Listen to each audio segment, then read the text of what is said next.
नमस्कार, बहुत स्वागत है आपका 8 की ताजा खबरों के साथ। मैं हूं रीनू। सबसे पहले शुरुआत करेंगे भोपाल से बड़ी खबर की। मध्य प्रदेश के किसानों को सीएम शिवराज बड़ी सौगात देंगे। 80 लाख किसानों के खाते में राशि ट्रांसफर करेंगे सीएम। किसान कल्याण योजना की किसान सम्मान निधि किसानों के खाते में डाली जाएगी और आज विदिशा में मुख्यमंत्री जन सेवा अभियान के अंतर्गत होगा कार्यक्रम। इस दौरान स्वीकृति पत्र का वितरण भी किया जाएगा और ये पैसे खातों में सिंगल क्लिक में ट्रांसफर होंगे। प्रधानमंत्री किसान सम्मान निधि के तहत मिलने वाली सालाना 6,000 रुपए की राशि के साथ जोड़ कर दिया जाएगा। पीएम किसान सम्मान निधि की 6,000 की राशि के अलावा मुख्यमंत्री किसान कल्याण योजना में किसानों को 4,000 रुपए की अतिरिक्त राशि दी जाती है।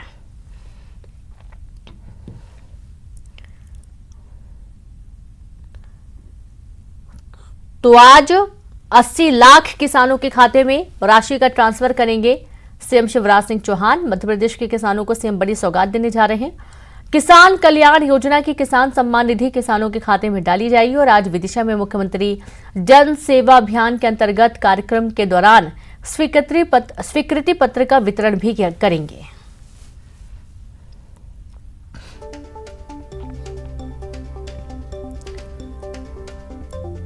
और चलिए सीधे रुक करेंगे भोपाल से संवाददाता शैलेंद्र भदौरिया जुड़ गए हैं। शैलेंद्र, आज किसानों को सीएम शिवराज सिंह चौहान बड़ी सौगात देने जा रहे हैं। एक सिंगल क्लिक से 80 लाख किसानों के खाते में राशि ट्रांसफर की जानी है।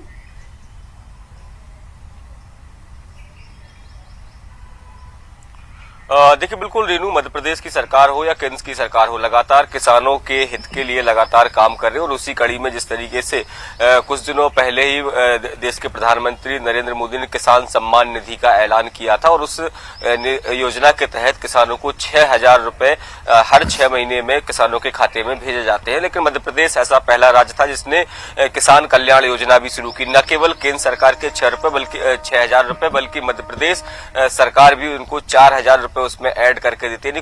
कुल मिलाकर मध्य प्रदेश के किसानों को 10,000 रुपए प्रति 6 महीने में के जो सरकार है वो उपलब्ध कराती है। और उसी कड़ी में आज विदिशा जिले में जनसेवा शिविर का आयोजन किया गया जिसमें मध्य प्रदेश के मुख्यमंत्री शिवराज सिंह चौहान जो है मौजूद रहेंगे। और उसी कार्यक्रम के तहत 73 लाख किसानों के खाते में 1,465 करोड़ की जो राशि है वो सिंगल क्लिक के माध्यम से भेजी जाएगी। ये कहीं ना कहीं किसानों के लिए एक बड़ी योजना मानी जाती है, क्योंकि कई किसान ऐसे हैं जो छोटे किसान हैं, उन लोगों के खाते में ये पैसा जाता है और कई बार उर्वरक खरीदने के लिए या अन्य जो कृषि उपकरण है या अन्य चीजें हैं उनके खरीदने के लिए उनके पास पैसे नहीं होते और ऐसे में कहीं ना कहीं उन्हें दूसरे लोगों से कर्ज से पैसा लेना पड़ता था। लेकिन ये जब किसान सम्मान निधि कहे या मध्य प्रदेश सरकार की किसान कल्याण योजना जब शुरू हुई तो उसके बाद मध्य प्रदेश के किसानों को एक मुफ्त राशि जो है 10,000 रुपए की मिलती है, जिससे कहीं ना कहीं वह अपनी इस राशि का उपयोग न केवल घरेलू उपयोग के लिए करते हैं बल्कि किसानों के जो खेती किसानी की जो चीजें खरीदनी होती है उसमें भी करते हैं। तो एक बड़ी योजना जो है वो मध्य प्रदेश और देश के किसानों के लिए, और उसी कड़ी में आज मध्य प्रदेश के मुख्यमंत्री 73 लाख किसानों के खाते में सिंगल क्लिक के माध्यम से इस राशि को हस्तांतरित करने का काम करेंगे। जी बिल्कुल, बहुत शुक्रिया आपका जानकारी के लिए शैलेंद्र। आप लगातार जुड़े रहे, आगे भी आपसे जानकारी लेंगे। तो आज सिंगल क्लिक से किसानों के खाते में राशि ट्रांसफर की जाएगी और भी कुछ बड़ी सौगातें दे सकते हैं। ग्वालियर से बड़ी खबर है। मिशन 2023 में जुटी कांग्रेस। ग्वालियर चंबल अंचल के दलित वोटरों पर कांग्रेस की नजर है। देखिए, 5 फरवरी को रविदास जयंती पर ग्वालियर में हुंकार भरेंगे कमलनाथ। संत रविदास के लिए बड़ा कार्यक्रम करेगी कांग्रेस। कमलनाथ सहित कई दिग्गज कांग्रेसी जुटेंगे। कमलनाथ के कार्यक्रम को कामयाब बनाने की तैयारी में जुटे कांग्रेसी। अंचल की 7 एससी सीटों के साथ ही अन्य सीटों पर दलित वोटरों की बड़ी तादाद है। 2018 में दलित वोटरों की नाराजगी के चलते हुआ था बीजेपी का सफाया। 33 साल बाद कांग्रेस ने हासिल की थी रिकॉर्ड तोड़ कामयाबी और एक बार फिर से यहां पर कमलनाथ कोशिश करेंगे कि सभी को अपने पक्ष में कर सके।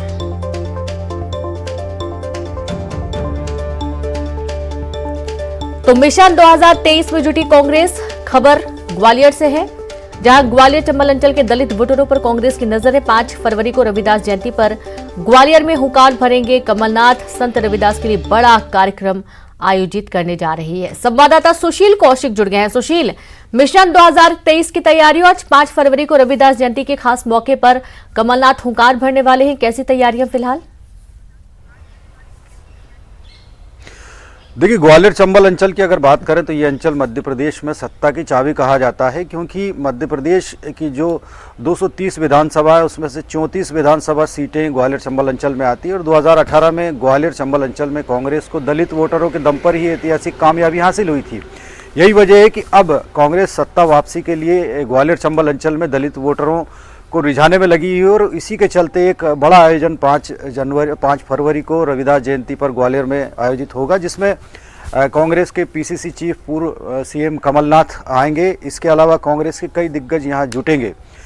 मिशन 2023 के तहत कांग्रेस का ये आयोजन जो है महत्वपूर्ण है और यही वजह है कि इस आयोजन को कामयाब बनाने के लिए कांग्रेस तैयारी में जुटी हुई है, क्योंकि पिछला जो चुनाव हुआ था 2018 का विधानसभा चुनाव, उसमें ग्वालियर चंबल अंचल की 7 जो एससी सीटें थी वो कांग्रेस ने जीती थी। इसके अलावा अधिकांश सीटों पर दलित मतदाताओं की समर्थन के चलते ही कांग्रेस को 34 में से यहाँ 26 सीटें कांग्रेस को मिली थी। तो एक बड़ी कामयाबी थी और यही वजह है कि ग्वालियर चंबल अंचल में एक बार फिर बड़ा आयोजन करके कांग्रेस 2023 की तैयारियों को पुख्ता करने में जुटी हुई है और खास मकसद यही होगा कि दलित मतदाताओं को न सिर्फ ग्वालियर चंबल अंचल में बल्कि पूरे मध्य प्रदेश में अपनी ओर आकर्षित किया जाए। और इसी के तहत जो है रविदास जयंती पर जो कार्यक्रम आयोजित होगा उसमें कमलनाथ शामिल होंगे, कई कांग्रेस के दिग्गज शामिल होंगे और वो अपने कांग्रेस के किए गए कामों और दलित मतदाताओं का सच्चा हितैषी बताने के लिए यहाँ पुरजोर प्रयास करेंगे। तो निश्चित तौर पर 2023 के लिए एक तरह से कहा जाए तो ग्वालियर चंबल अंचल में एक बड़ा शंखनाद कांग्रेस की तरफ से ये कार्यक्रम होगा। जी बिल्कुल, बहुत शुक्रिया आपका सुशील तमाम जानकारी के लिए। तो एक बड़ा शंखनाद करने जा रही कांग्रेस और 5 तारीख को कमलनाथ हुंकार भरेंगे। भोपाल से खबर है जहां कांग्रेस संगठन में लगातार विस्तार और बदलाव जारी है। ग्राउंड लेवल पर कांग्रेस ने पदाधिकारी नियुक्त करना शुरू कर दिए हैं। देर रात एमपी के हर जिले में अनुसूचित जाति के अध्यक्ष किए गए नियुक्त। शहरी और ग्रामीण क्षेत्रों के लिए अलग से नियुक्त किए गए अध्यक्ष। एमपी में 80 वर्ग के लिए 35 सीटें आरक्षित की गई हैं। फिलहाल कांग्रेस के पास 35 में से 14 सीटें हैं। 80 सीट पर अब कांग्रेस का मैक्रो मैनेजमेंट फोकस बना हुआ है।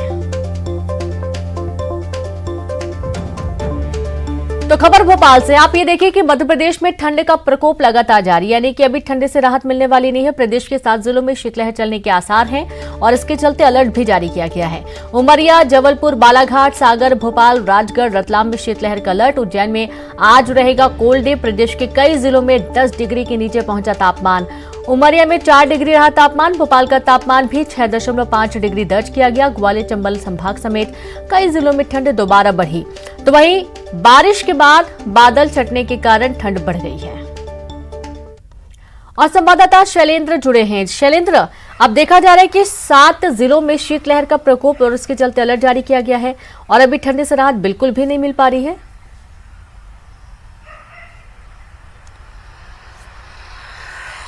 देखिए, बिल्कुल जिस तरीके से मौसम विभाग ये पहले ही पूर्वानुमान जता चुका था कि फरवरी का पहला महीना जो है वो मध्य प्रदेश वासियों के लिए शीतलहर का प्रकोप लेकर आएगा और वही कुछ देखने को भी मिल रहा है। लगातार मध्य प्रदेश के अधिकांश जिलों में जो शीतलहर का प्रकोप देखा जा रहा है। अगर कल के अलर्ट के बारे में अगर बात करूं तो जो मौसम विभाग है उसने मध्य प्रदेश के 7 जिलों में शीतलहर का अलर्ट जारी किया, जिसमें राजधानी भोपाल, जबलपुर, सागर, रतलाम, मंडला के सहित जो 7 जिले हैं उसमें है। इसके अलावा उज्जैन जो है वो काफी कोल्ड रहने वाला है, इस तरह का पूर्वानुमान मौसम विभाग की तरफ से जताया गया। जिस तरीके से उत्तर भारत में लगातार बर्फबारी हो रही है और उसके चलते जो शीतलहर मध्य प्रदेश में राजस्थान के जरिए पहुंच रही है वो कहीं ना कहीं सर्द जो मौसम है उसको और ज्यादा सर्द बना रही है। न केवल ग्वालियर चंबल संभाग बल्कि राजधानी भोपाल, संस्कारधानी जबलपुर और उज्जैन के आसपास का इलाके में भी लगातार कुछ दिनों से कोहरा भी देखने को मिला। अब भले ही कोहरा नहीं दिख रहा हो, भले ही बारिश नहीं हो रही हो, लेकिन सुबह और शाम की जो शीतलहर है वो लोगों को परेशान कर रही है। मौसम विभाग का कहना है कि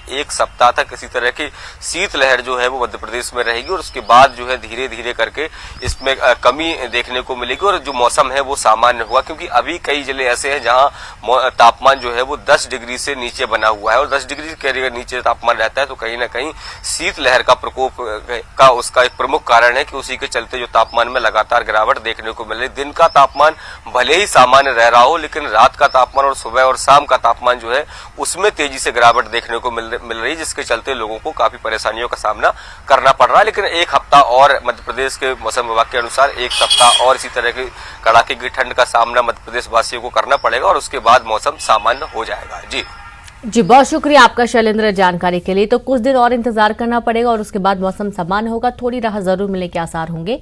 राजनांदगांव से खबर है, मां बमलेश्वरी मंदिर की सीढ़ियों पर दिखा तेंदुआ। जी हां, चहलकदमी करता नजर आए तेंदुआ। सोशल मीडिया में वीडियो वायरल हो रहा है और आप ये देखिए कि कोई पहली दफा नहीं है जब इस तरीके से रहवासी इलाकों की तरफ या मंदिर में कोई जंगली जानवर नजर आ रहा है। देखिए, जहां राजनांद गांव में मां बमलेश्वरी मंदिर की सीढ़ियों पर तेंदुआ घूमता हुआ नजर आया और इस दौरान जिन्होंने भी देखा डर का माहौल बना, क्योंकि तेंदुआ अगर इलाके में घूम रहा है तो जाहिर सी बात है लोगों की जान पर खतरा भी बना हुआ है। और संवाददाता राकेश जुड़ गए हैं। राकेश, मंदिर की सीढ़ियों में तेंदुआ नजर आए, जाहिर सी बात है डर का माहौल होगा इलाके में। निश्चित ही ऐसे कई बार ऐसी घटनाएं सामने आई हैं कि जो तेंदुआ है वो मंदिर की सीढ़ियों में या जो मां बमलेश्वरी मंदिर है उस पहाड़ी में चहलकदमी करते हुए या आराम फरमाते हुए कई बार देखा जा चुका है। लेकिन इस बार जो ये तेंदुआ दिखा है वो काफी देर तक वहां चहलकदमी कर रहा था। जैसे कि आप विजुअल में देख सकते हैं कि ये जो तेंदुआ है वो लगातार वहां चहलकदमी कर रहा था, मंदिर की ओर जा रहा था, फिर आ रहा था, फिर जा रहा था, वहां पे कुछ देर ठहरा भी हुआ था। तो ये लोगों के लिए कौतूहल का विषय था। लेकिन राहत की बात ये थी कि ये जो तेंदुआ है वो रात में वहां था, जब लोग मंदिर का पट बंद हो जाता है, लोग वहां आना जाना बंद कर देते हैं। इस दौरान ये तेंदुआ उस समय दिखा है और ये सीसीटीवी कैमरे में इसकी तस्वीरें कैद हुई हैं और लगातार इन क्षेत्रों में तेंदुए की चहलकदमी दिखती ही है। और खासकर मंदिर क्षेत्र में तेंदुए की जो चहलकदमी है वो कई बार लोगों ने देखा है, कई बार लोगों ने अपने मोबाइल में और कैमरे में कैद भी किया है ऐसी तस्वीरों को। जी बिल्कुल, शुक्रिया आपका राकेश जानकारी के लिए। तो ये कई बार नजर आ चुका है, कई बार ये इसके कैमरे में कैद भी किया जा चुका है। लेकिन आप ये देखिए कि इलाके में डर का माहौल लगातार जारी है, क्योंकि तेंदुआ लगातार नजर आ रहा है। सीएम भूपेश बघेल आज जाएंगे कांकेर, भानु प्रतापपुर को देंगे करोड़ों की सौगात। 14 करोड़ 47 लाख के विकास कार्यों की सौगात देंगे सीएम। 146 विकास कार्यों का करेंगे लोकार्पण और भूमि पूजन। हितग्राहियों को 16 लाख की सामग्रियों का करेंगे वितरण। गोंडवाना समाज के वार्षिक सम्मेलन में शामिल होंगे मुख्यमंत्री भूपेश बघेल। तो दौरा काफी महत्वपूर्ण है। सीएम आज कांकेर के दौरे पर रहने वाले, जहां भानु प्रतापपुर में वे कार्यक्रम में शामिल होंगे और करोड़ों के विकास कार्यों की सौगात वहां पर देने वाले हैं। 14 करोड़ 47 लाख के विकास कार्यों की सौगात देंगे और 146 विकास कार्यों का लोकार्पण, साथ ही भूमि पूजन मुख्यमंत्री करने वाले हैं।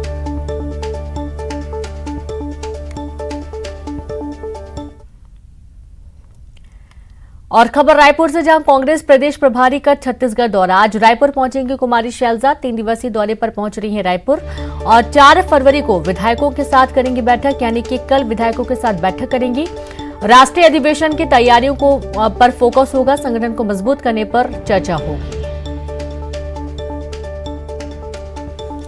तो रायपुर से आपको बड़ी खबर दे रहे हैं, जहां कुमारी शैलजा का छत्तीसगढ़ दौरा है और 3 दिवसीय ये पूरा दौरा रहने वाला है, जहां कल वे बैठकें करेंगी और विधायकों के साथ बैठक के साथ ही राष्ट्रीय अधिवेशन की तैयारियों को लेकर भी मंथन किया जाना है।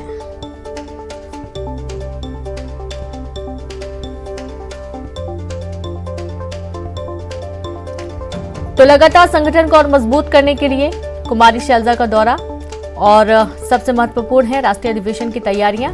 इसकी तैयारियों के चलते किस तरीके से जो प्रदेश की तैयारियां हैं वो हुई हैं, इसका भी वे जायजा लेंगी, संगठन से बातचीत करेंगे और उसको मजबूत बनाने को लेकर भी बात होगी। और सतना से बड़ी खबर है, जहां तेज रफ्तार ट्रक का कहर देखने को मिला। 2 बाइक सवारों को कुचला, 3 की मौत हुई, 1 की हालत गंभीर है। ट्रक की चपेट में आई 2 बाइक। हादसे के बाद ट्रक ड्राइवर फरार हुआ। मृतकों की अभी तक कोई शिनाख्त नहीं हो पाई है। चित्रकूट मार्ग पर हादसा हुआ है। सिविल लाइन थाना क्षेत्र का यह पूरा मामला सामने आया है।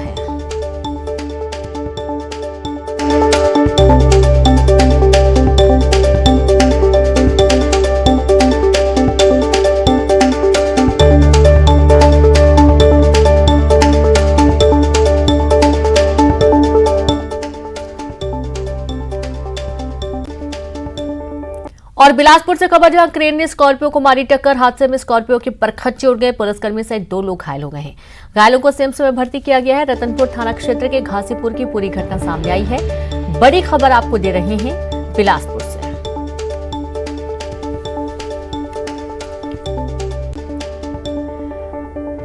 तो टक्कर हुई और इस टक्कर के दौरान जो स्कॉर्पियो है वो पूरी तरीके से चकनाचूर हो गई।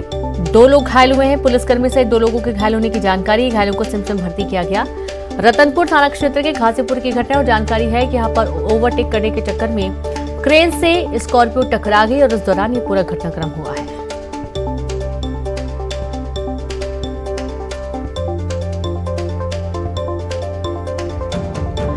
और खबर दुर्ग से, जहां पर आज कई वार्ड में पानी की सप्लाई नहीं होगी। बघेरा स्थित पानी टंकी में किया जाएगा मेंटेनेंस का काम। मेन डिलीवरी वाल्व बदलने का काम किया जाएगा।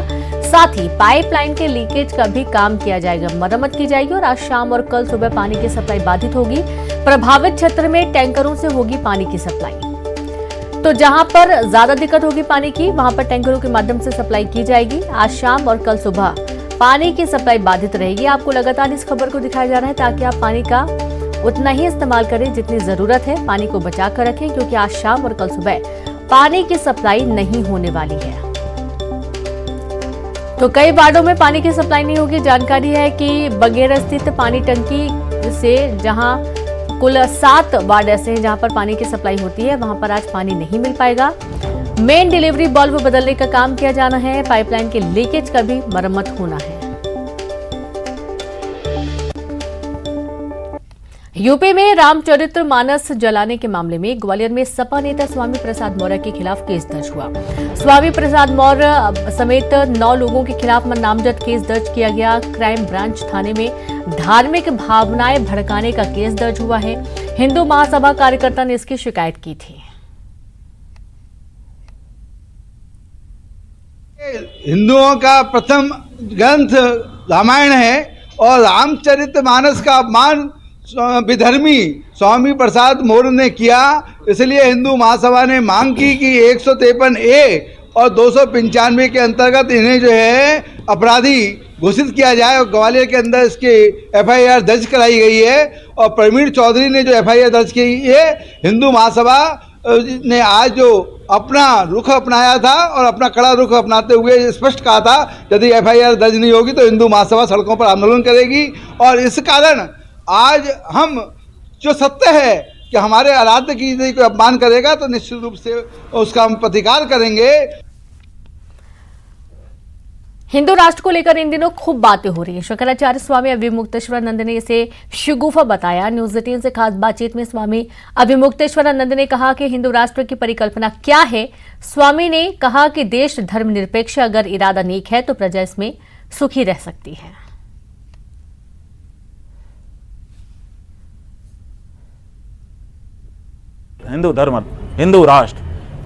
हिंदू राष्ट्र की परिकल्पना कैसी होगी, उसका नियम कानून कैसा होगा, लोग कैसे व्यवहार करेंगे, कैसे इस कानून को बदल करके वो कानून लाया जाएगा, उससे कैसे कैसे जनता खुशहाल हो जाएगी। कोई योजना है किसी के पास? जितने लोग हिंदू राष्ट्र बोल रहे हैं, कभी किसी ने कोई छोटी सी बुकलेट भी निकाली है इस बारे में? कोई चिंतन ही नहीं है।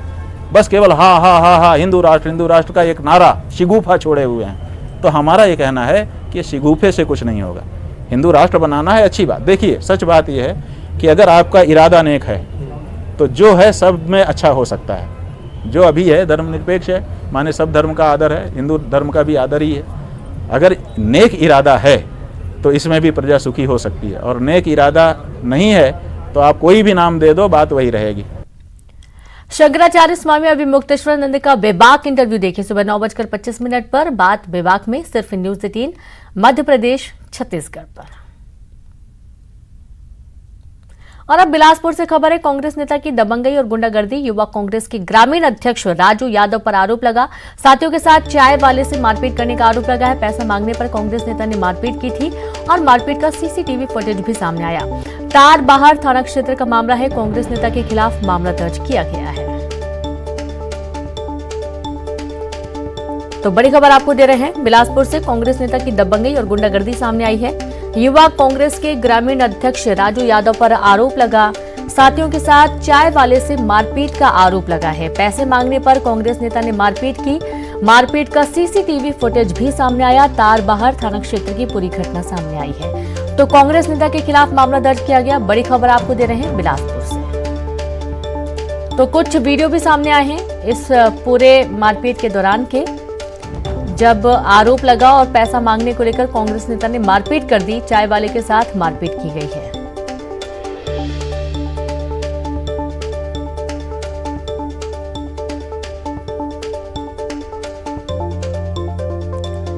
तो खबर बिलासपुर से है। कांग्रेस नेता की दबंगई और गुंडागर्दी सामने आई। युवा कांग्रेस के ग्रामीण अध्यक्ष राजू यादव पर आरोप लगा। साथियों के साथ चाय वाले से मारपीट का आरोप लगा है। पैसा मांगने पर कांग्रेस नेता ने मारपीट की। मारपीट का सीसीटीवी फुटेज सामने आया। तारबहार थाना क्षेत्र का ये पूरा मामला है। अंबिकापुर से खबर है, जहां सड़क नहीं होने से गर्भवती महिला की परेशानी बढ़ गई। महिला को कांवर में ढोकर लाया गया एम्बुलेंस तक। मैनपाट के कदम टिकरा गांव का मामला है। मैनपाट के गांवों में मूलभूत सुविधाओं की कमी भी देखी जा रही है। तो ऐसे में यदि इमरजेंसी में किसी को हॉस्पिटल ले जाना हो या गंभीर हालत में जल्दी ही हॉस्पिटल पहुंचाने की कवायद की जानी हो तो काफी दिक्कतों का सामना करना पड़ता है। और संवाददाता श्रवण जुड़ गए हैं। श्रवण, आज के दौर में जब हर चीज एक मोबाइल स्मार्टफोन में उपस्थित है, उसके बाद देखा जाता है कि ग्रामीण इलाके इस कदर परेशान हैं, वहां के लोग इस कदर परेशान हैं, इमरजेंसी में भी उनको सुविधाएं नहीं मिल पाती हैं। जी बिल्कुल, मैंने इस तरह का वीडियो देखने को मिलता है, लेकिन हालांकि ये जो ताजा जो वीडियो देखने को मिला है ये मैनपाट के बीसरपानी गांव का है। यहाँ पे एक गर्भवती महिला थी जिसको प्रसव पीड़ा आया। एम्बुलेंस उसके वहां तक नहीं पहुंच पाया क्योंकि वहां सड़क नहीं थी। तो उनके परिवार वाले ने 1.5 किलोमीटर जो है पैदल उनको कांवर में ढोकर के सड़क तक, फिर उसको महतारी एक्सप्रेस के माध्यम से उसको अस्पताल तक पहुंचाया गया। जी, तो बिल्कुल, बहुत शुक्रिया आपका श्रवण जानकारी के लिए। और इसी के साथ इस बुलेटिन में इतना ही। नमस्कार।